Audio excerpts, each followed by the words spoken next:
Hey guys, it's ArchieLuxury on the ArchieLuxury channel. Today guys, we're talking luxury goods and inflation. Luxury goods inflation. Quick wristwatch check, take your pick. I'm wearing an Explorer 2 and also a subby. I'm just trying to keep both of these charged up. Okay guys, what I want to talk about to you today, I'm making this video 2021. It is the month of May, and we've survived COVID. And I gotta tell you, the whole world itself, it's gone crazy. And officially, interest rates are very low. Inflation, CPI, Consumer Price Index, all very, very low. In America, it's under 2%. In Australia, it's even under 1%. Now, the problem is, however, is that every chance there is, luxury goods makers, they seem to be putting the prices up. And it's quite a tricky thing. It's very tricky. It's incredible. Brands like Patek Philippe, I gotta tell you, that's just amazing. The price of things like a world time in the early 2000s, it came out in year 2000, I think was mid to high 20s US. Now it's more like it's over 50, more like 60,000 US dollars. And it's incredible. Rolex, they've pushed the price up. Patek, Nautilus, that keeps going up. Actually, all the Pateks seem to be rising every chance they get. Price increase. Now, what is happening? And I've got to tell you, we're in very, very tricky times. Inflation might be super low. Now, there was a great video from Warren Buffett. There was an excerpt that was posted on YouTube. It was from the annual general meeting of Berkshire Hathaway, his super successful company, and they said they are very concerned. They own Clayton Homes, which is, I believe, the largest builder of homes in America. They're very concerned with the cost of goods getting more expensive. Lumber, steel, it's all rising. And you could go one of two ways about this. You could say, well, this is it could be a conspiracy, or you could say, well, it's just how the basket of goods they use to work out inflation could have different tweakings. Now, I gotta be totally honest with you. It's strange times with this COVID, and I think, generally speaking, the goods themselves, luxury goods, are definitely rising. Maybe not huge percentages, but they're definitely rising higher than inflation. The bigger concern, however, is not the fact that the recommended retail price is rising. The bigger concern is that for many of these goods, they sell over retail on the secondary market.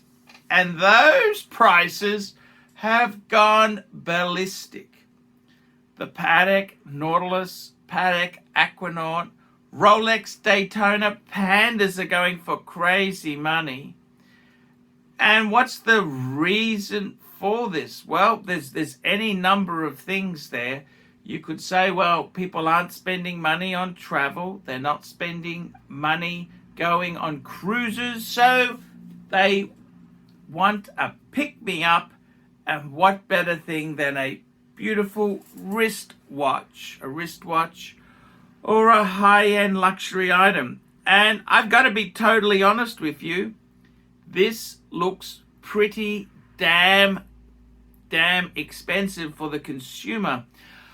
I think the biggest problem is that once COVID is it's resolved, once this issue is resolved and international travel starts up, well, guess what? I think what's going to happen is, at the moment, don't forget this. Yes, Americans, Australians, British have limited travel, if they have travel. I know in Australia, we're not allowed out. But once we are allowed out, guess what?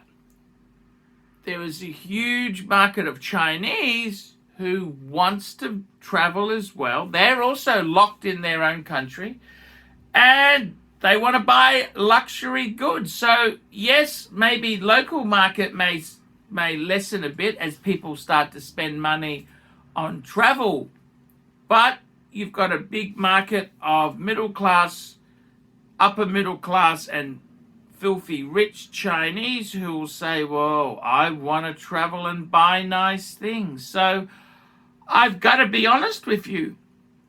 As far as I'm concerned, the whole luxury goods market, it seems to be very, very buoyant.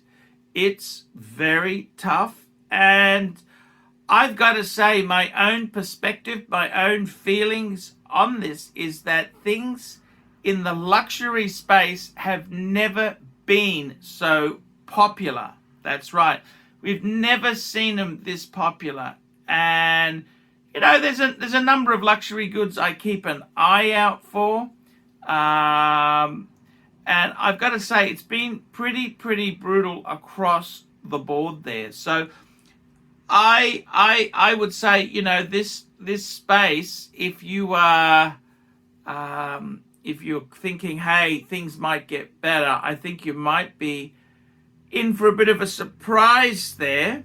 It's getting really quite bad. In fact, the number of grey dealers is skyrocketing. More dealers are on the scenes. You see dealers like Timepiece Gentlemen. I mean, this type of, you know, dealer would not have existed like this a number of years ago, but he's come out swinging socially. He's on social media, and huge traction in the market. Now, whether or not it'll keep going that way remains to be seen, but at this point in time, I tell you what, things are extremely busy and wanted. The consumer push for these items is quite strong there. And the interesting thing is, looking back to the financial crisis, 07, 08, Rolex prices fell a little bit, but it became a lot harder to turn over stock. That's more so what happened. So more so than the price falling through the floor, it was more so that it took longer to sell pieces. So we've really got to see what happens here. And we're in uncharted territories. I mean, when you've had crises and problem depressions in the past, things have turned very nasty in the luxury space. However, they seem to be holding very firm. You guys in America will remember such brands like Packard, Duesenberg. These brands disappeared in the 1930s with the limited market opportunities. But with the world the way it is today, it doesn't seem to be easing any way along there. Will the inflationary pressures, what does it mean? Well, basically, watches are getting more expensive compared to inflation. So they are rising faster. So it's I suppose the advice is, if you're on the fence thinking, look, I'll wait a bit to save some money, maybe jump in whilst you can.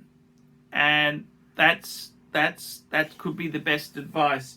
Okay, guys, I'm ArchieLuxury. This has been a look at inflation in the luxury goods space. Tell me what you think. Put some comments below.